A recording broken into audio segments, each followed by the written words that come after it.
Welcome to Career Tools. 1 minute, tell me about yourself is wrong.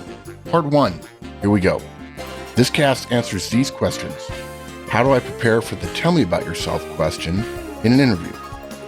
What do I want to convey during tell me about yourself? Why do I get asked tell me about yourself? And what's the right way to answer? Folks, our M conference is coming up in October in Dallas, Texas, the 9th and 10th. We only have a few slots left, but it's a special conference because we're going to be focusing on the transition from managerial life to executive life. We have 10 outside speakers, all from the Manager Tools community, people we've placed, people who have been our clients, people who have been clients and friends of ours for years, and want to share with you why, to some degree, as the book title goes, what got you here won't get you there. We encourage you to take a look on our website, manager-tools.com. Hope to see you there. Okay, Wendy, tell me about yourself. Probably one of the most important questions you're ever going to get in an interview. You've got to be fully prepared for it. It's the first big question, as we'll talk more about. Of course, the question is about you, so it's not a trick question. You should be able to do it okay. You know you're going to be asked it. If you didn't know until just now, folks, if you're going for a professional interview in the modern world, there's a 90% chance you're going to get asked, tell me about yourself. And so in this podcast, we're going to tell you more about the preparation and why the standard internet guidance, which your answer should only be 1 minute long, where it came from and why it's completely dead wrong. And the internet is steering you wrong because on the internet, they don't even know you're not a dog. Okay. So Wendy, take us through our paces. So we're going to talk about preparing an answer to this question and having one prepared, which is important. We're having example 1, which is a too short, and then we're going to talk about why too short exists. Example 2 is the just right, the Goldilocks answer, and then we're going to talk about not going too long. Okay, so first thing is, it would seem pretty obvious. We're sort of the kings of preparation around here.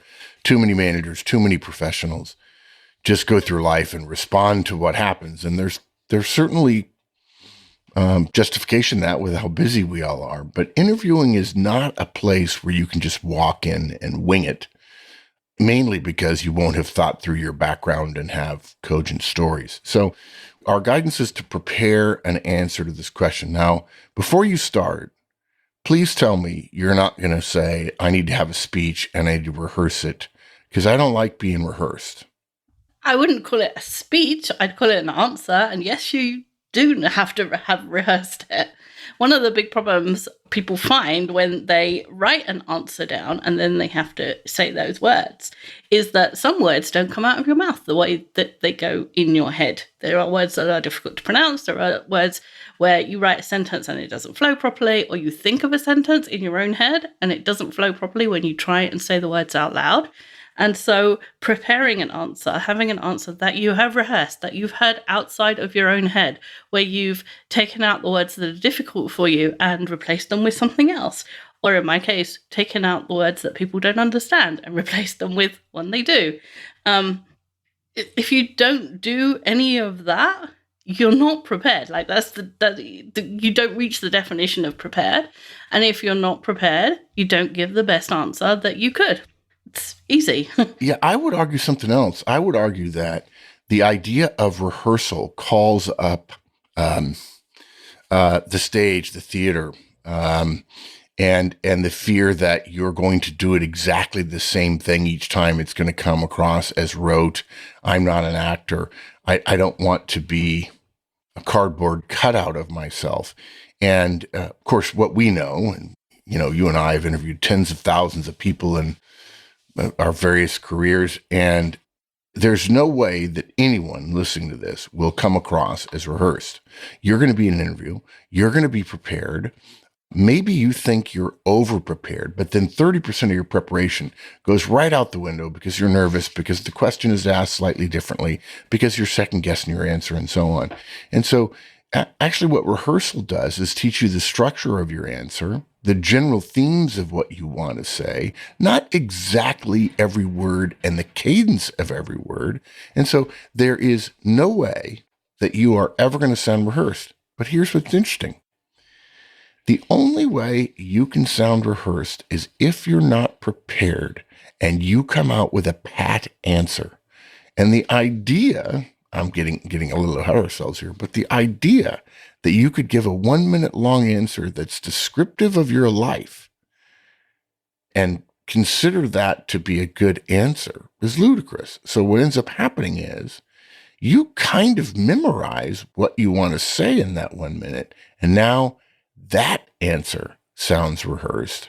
You actually need a little bit more substance to your answer, where your words are going to be different, where you're going to say different things in different order, but it doesn't matter, in order for you to not sound rehearsed. The shorter your answer, the more it sounds like you already prepared it.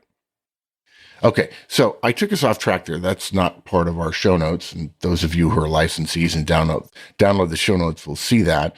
So I've been unfair to Wendy here. So let's talk more about preparing an answer to the question. Well, as you said, it's the first big question. And it's not necessarily the most important question, but it is important in the sense that if you fluff it, one, you've given a bad impression.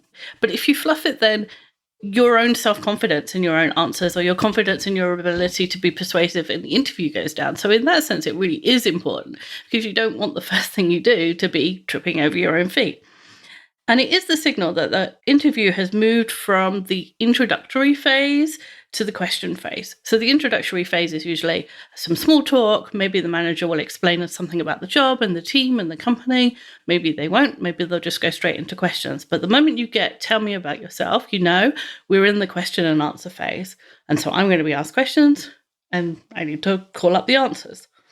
And that isn't the beginning of the evaluation. The evaluation starts the moment you walk in. The moment you knock on the door, hypothetically. Exactly. Or you arrive in the parking lot and you see the security guard because you never know. Smart hiring managers go and ask the security guard how they were treated by their interviewees. So it's not you're being evaluated. You were being evaluated. You have been, but it is the signal that we've moved to the phase that most people think about when they think about interviewing, which is the question answer piece. And it's also the question that's most common to all interviews. It doesn't matter whether you are applying to be a pizza chef or a CEO, you'll probably get this question and everything in between. So because it's a really good question for hiring managers because one, it puts candidates at their ease. It's like, oh, I've got a question I can answer. All right, it's a question I can easily answer because it's about me and I know about me. It's also a good way for hiring managers to begin to understand your communication skills, the way you structure information, the way you think, and what your background is, what you think is important about your background. So it's kind of accomplishing two things at the same time. And it could be a fully prepared interviewer who has that question written down. They're taking notes. They have the next question written down. They're going to take notes. Someone who's read your resume, highlighted it, really prepared. Or it could be someone who hasn't read your resume or read it walking into the room. And it could be your first job, your last job, your most senior job, your least senior job, the job when you change industries or states or anything. It's the question that almost certainly will be asked, whatever the circumstances. Yeah, so you got to be ready. If it's going to be asked 90% of the time, and it's the first big question, the worst thing in the world is to do it poorly. To do it in a way that says to the manager, to the hiring manager, to the interviewer, this person isn't ready, so I'm going to have to work harder. And now there are some people who tell me, you know what, I'm just a casual kind of person, and either I'm going to click with the interviewer or not. I do the same thing. I'm like, oh, gosh, that's just an excuse to not prepare. You want your life to be easy. The problem is, don't wish for an easy life. Wish for the strength to get through it.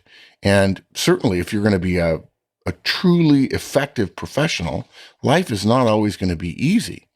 Plus, suppose you had 3 job interviews. Obviously, by definition, if you have 3 interviews that you go to, you're interested in those 3 jobs. Because, as we've said before in many of the casts, if you're not interested, you shouldn't be going to the interview. Don't waste your time. Don't waste their time. There's a lot of institutional investment in doing an interview, and you shouldn't be misleading people. If a company sits down to interview you, they have an opening and they believe you might be right for it. That's an assumption you have. By the same token, the company has an assumption that you are interested in the job, and if offered, and the offer is reasonable, and you've done okay, and they've thought well of you, that there's a chance you'll say yes. If that's not possible, it's unprofessional to go. So therefore, if you have 3 interviews, you're essentially saying, I could be interested in going to these 3 different opportunities. If you do, why wouldn't you prepare? Why would you say, well, I don't want to work that hard? And then say, well, I might get 1 opportunity with people I click with. Why not have 3? Why not say, I'd like to compare all 3, apples to apples? Now, you can't do that in advance. There's a qualitative, an order of magnitude difference between thinking about 3 companies and deciding A is better than B, and so therefore only going to A interview. Because again, you're just thinking generally about the organization, not about the opportunity. An opportunity or an offer is when control passes to you. So it's not enough to just think about them in advance. You have to go through the entire process and end up with 3 offers so that you can make the best possible decision. Plus, as people tell us all the time, during your interview process, you're going to learn about the companies. And maybe the company you like best, maybe Company Alpha, ends up not being as interesting to you as Company Bravo. So, look, it's going to be asked. If you want to be considered a professional, you better be prepared. And if you're not prepared, you're going to be assumed to be not professional, and you reduce your chances. If you're going to go into a meeting in your organization, hopefully everyone listening knows you're supposed to know what the agenda is roughly. You're supposed to know what the topic is. You're supposed to know what your point of view is. You're supposed to know what your data, what your background, what your ideas are, what your concerns are, what your opportunities are. And generally speaking, you ought to know how other people coming to the meeting are thinking about those things as well.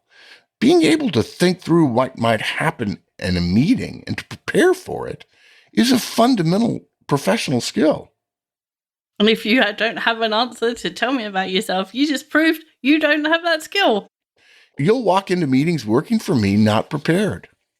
We've had interviews for people come to work for Manager Tools, and the first thing they say is, look, I'm really sorry, I haven't had time to get prepared. I said, well, then I don't want to interview you. I mean, why should I suffer? Do you really think you're that good? You're competing with other people that we thought were as good as you who have prepared. You're going to look bad. If I interview you now, there's no way you're going to have an opportunity. Why would I bother doing that? You're just not, no offense, but you're not a delicate little flower that is unique in all of God's creation. I mean, technically your soul is, but in terms of work, you're really not. And the chances that everything's going to click and you're going to be the one without any preparation, 0, or marginally 0, as we like to say. I don't know if you've heard, but Manager Tools will be visiting Detroit soon. September 24th and 25th, we'll be holding our first ever Manager Tools conferences in the Motor City. If you're interested in joining us for our Effective Manager or Effective Communicator conferences, this is the perfect time to register. Visit us today at manager-tools.com/training to guarantee yourself a seat. So given that the importance of preparing, we should tell people what to do, right? Yeah. So, okay, example number 1, too short. This is my favorite one because the scourge on the internet regarding interview preparation. I mean, and there's a lot of it. There's a lot of really bad stuff on the internet. There are people putting out ideas and recommending things to companies and to candidates that they've never tested. They're saying that there's a famous person on LinkedIn who says that companies should do away with the interview entirely and have the candidate ask questions. And they have all these seemingly reasonable reasons for why this is true. I mean, that's like a doctor saying, I'm not going to use a scalpel, I'm going to use leeches. It's bizarro. Well, they do use leeches, but not for cutting people, right? Like it's the wrong tool in the wrong place. Yeah. So the most important concept and the reason for this entire podcast is a 1 minute, even a 2 minute, tell me about yourself answer is too short. It doesn't give the hiring manager enough to ask you questions about, and it doesn't give you enough time to show your skills, ability, experience, and preparation.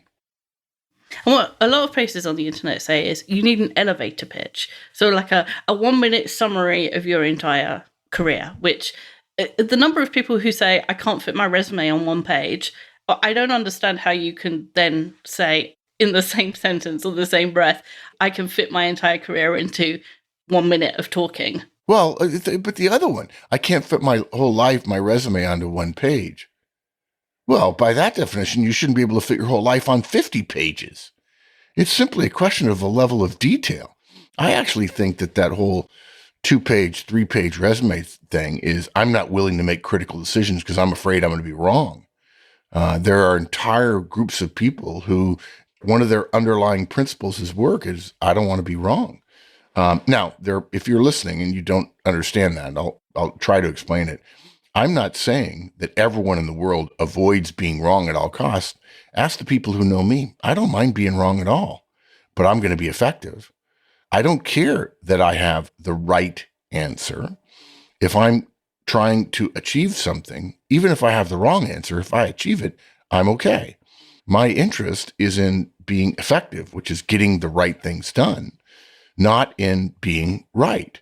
So a person who wants to be right all the time and then therefore fears being wrong will say, I can't act until I've considered every possibility and looked at all the angles, all the options, and made some determination in some quasi-mathematical way that will allow me to rationalize this is the right answer. And executives and managers don't get to choose the right answer unless we're talking about ethics and justice and human kindness. What we're supposed to choose is the best answer. And right has a different criteria around it than best. So what happens is people say, oh, I can't shorten my resume to 3 pages because I don't know what would best be. And I don't want to be wrong. So therefore I won't make a decision to get rid of anything. Same thing in reverse for tell me about yourself. Well, there's no right answer.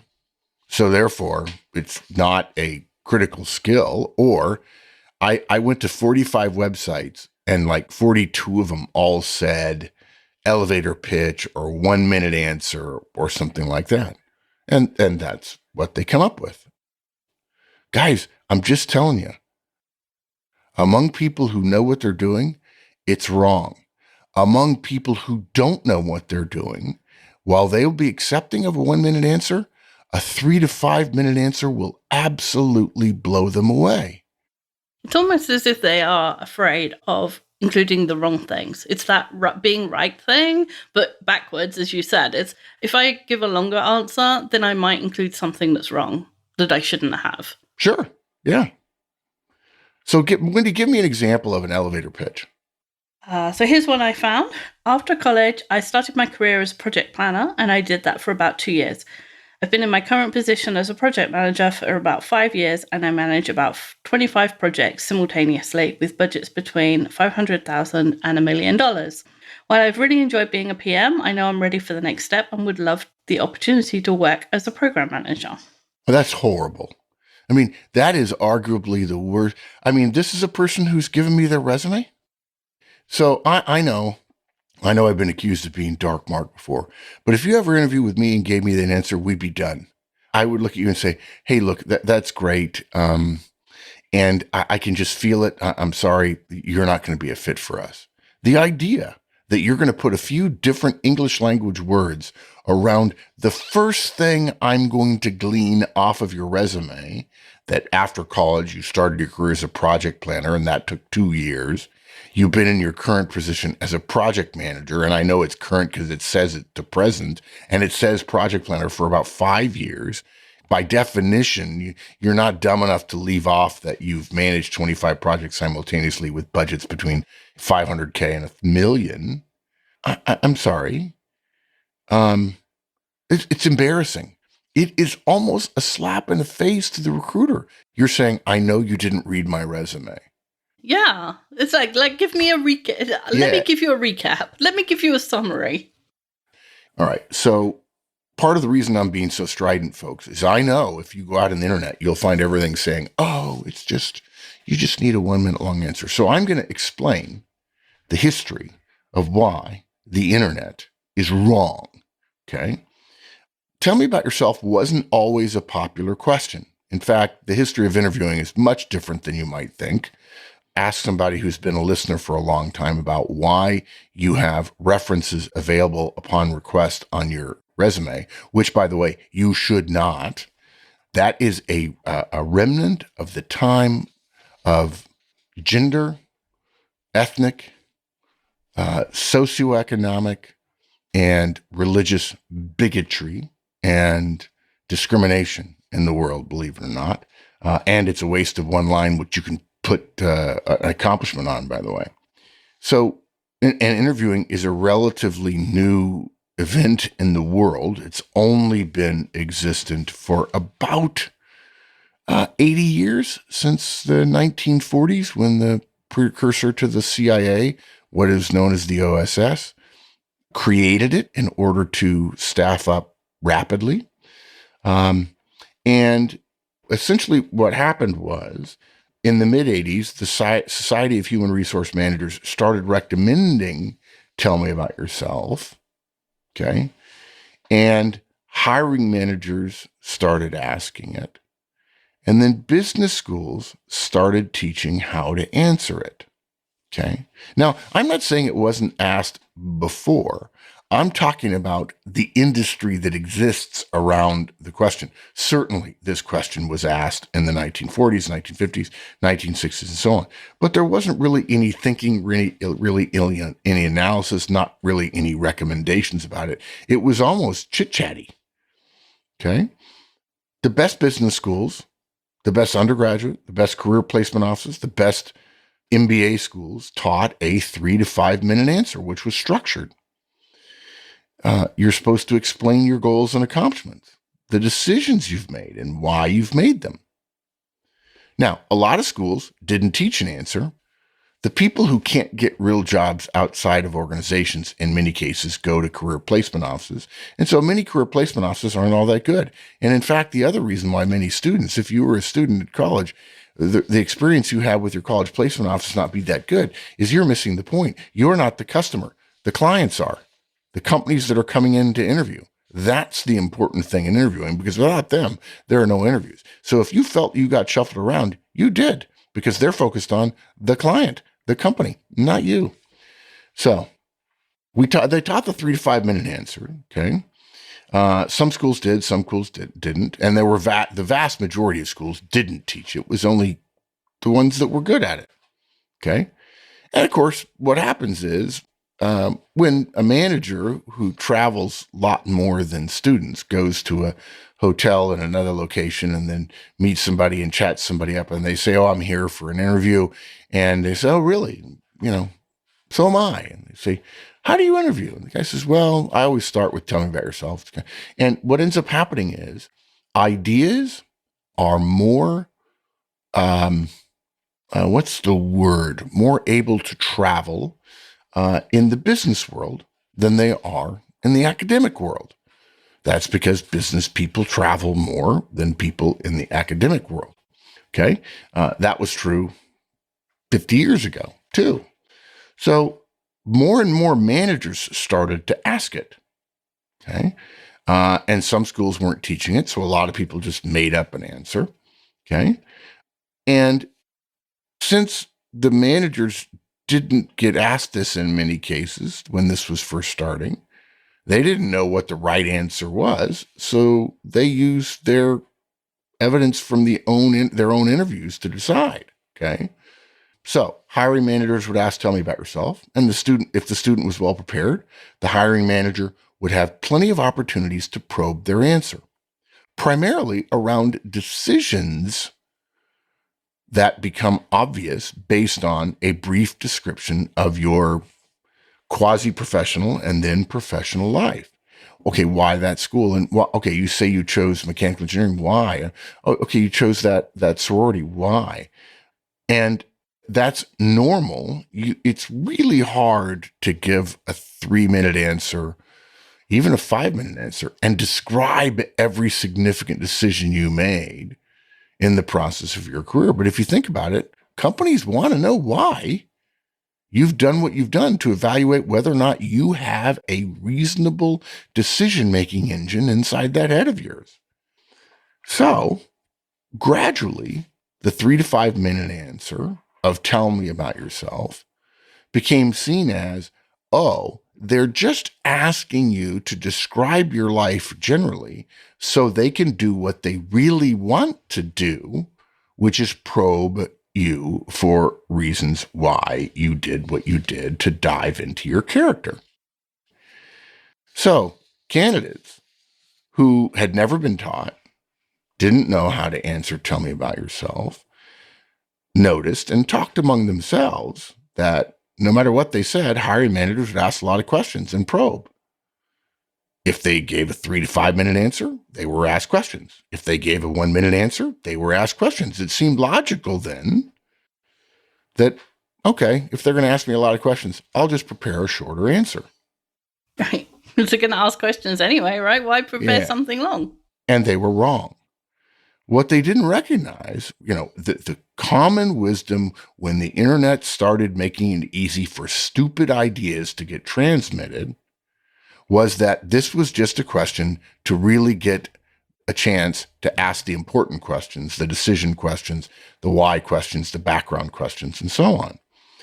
Unfortunately, what they didn't realize is that a 1-minute answer causes the interviewer to ask a lot more questions about a lot less important things because they don't know what you're saying or why you're saying it.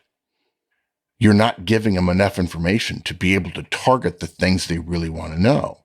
So a short answer actually took longer to get the same information because the manager had to ask more questions in order to frame the question, to get a chance to frame the question he or she really wants to ask. In many cases, a short answer created a frustration on the part of the manager. But on the eyes of the candidate who are nervous and haven't been taught in detail and so on, or if they've been taught, have been taught poorly, again, 3 to 5 minute answer or 1-minute answer, the result is the same. They're going to ask me a lot of questions. But if you give a short answer, you're basically expecting the recruiter to say, wait, stop. Let's go back to page 1 and I'll ask you every sentence of what should be a 3 to 5 minute answer. If we go back to the example we had where she said, I started my career as a project planner.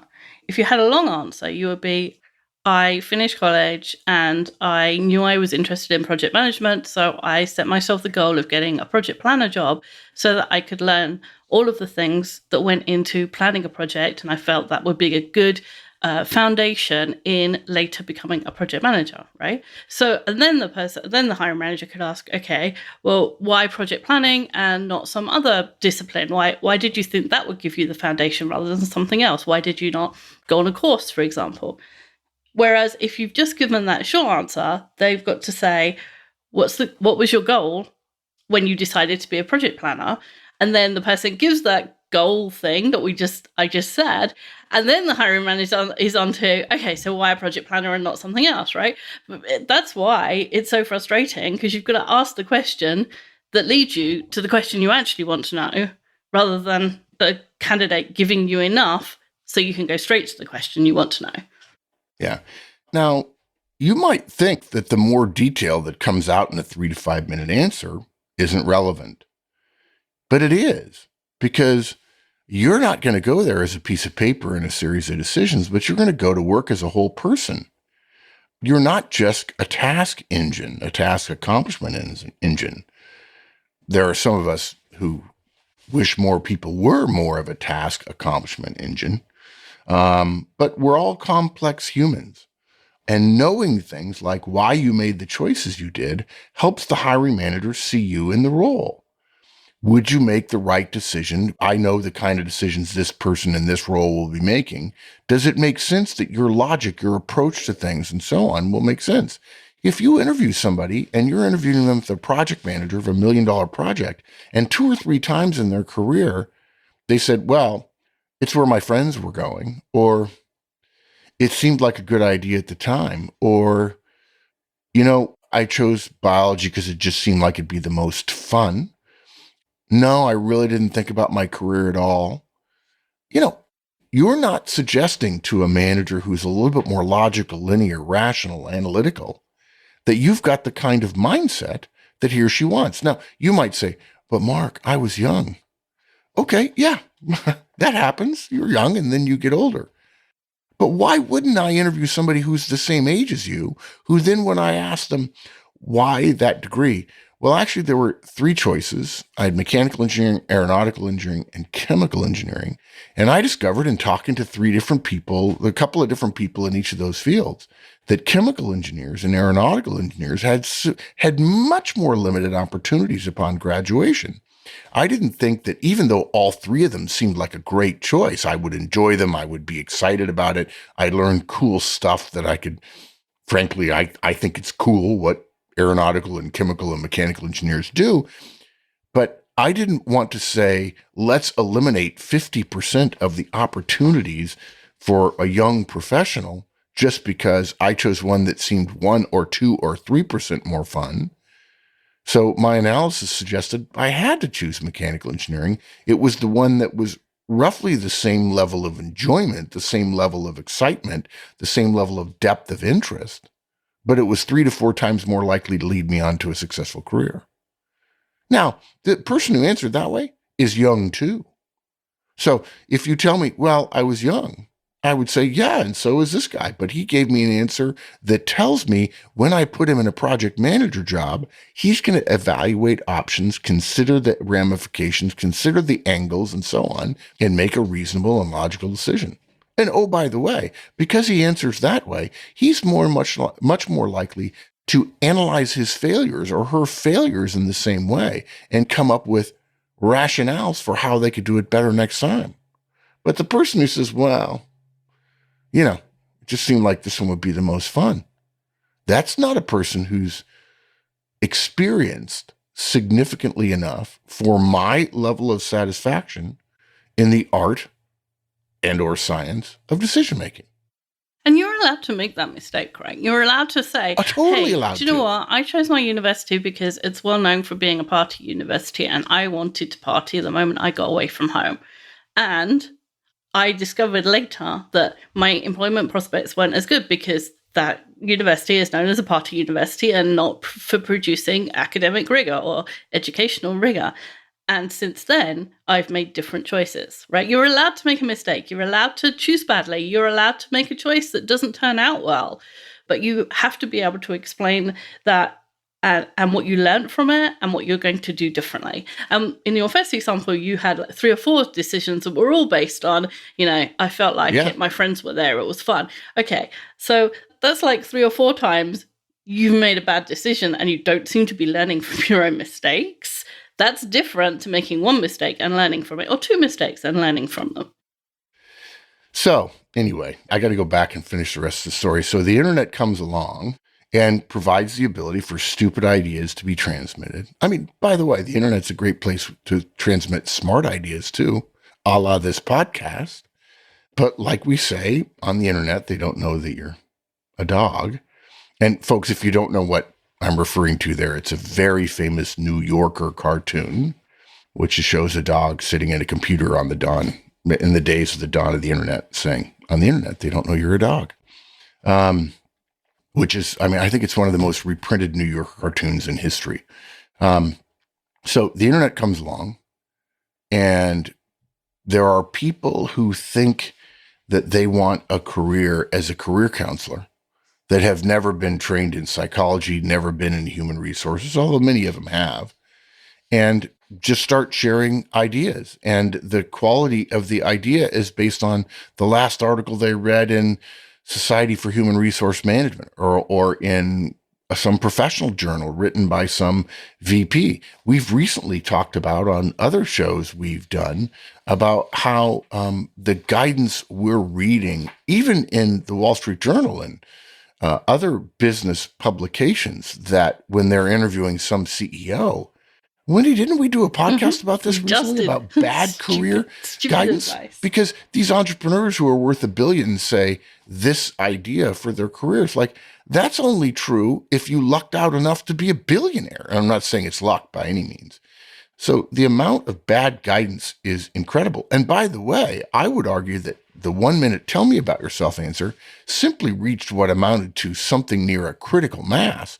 And people started looking, people who had different ideas about tell me about yourself went on the internet, looked around for it and said, gosh, every place, 23 out of 25 says 1 minute answer. I guess I can save myself the trouble of thinking through what's the right answer for it. And I'll just say what everybody else says. And that way, aha, I won't be wrong. Yeah. And all the candidates went, okay, I'm going to look for some advice. 1 minute or 5 minutes? Yeah, I'm going to do for the 1 minute. I mean, like somebody on the internet said it was fine and it's way less than 5 minutes of preparation. Again, you're going to go into that interview. You're going to do what everybody else does, and they're going to grill you. They're going to drill and interject, interrupt, and ask you questions. And you're going to think you got it right.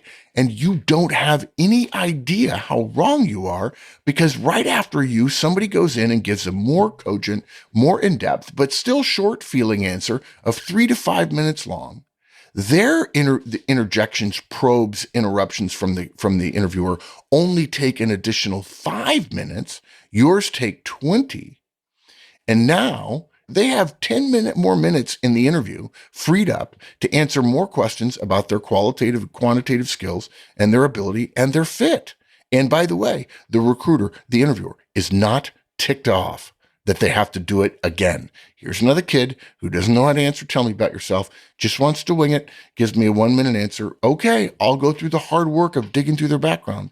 And what do you know? The next guy after you is better prepared than you, doesn't get a frustrated interviewer, gets a couple of more close calls to go his way because the interviewer is not frustrated. So the internet is wrong. Tell me about yourself is a 3 to 5 minute answer. You will still get probed, but it'll be a much shorter and a higher qualitative probing experience, and you'll end up doing better. And don't believe your friends who say, it's the same. That's it for this week. We'll see you for the second half next week.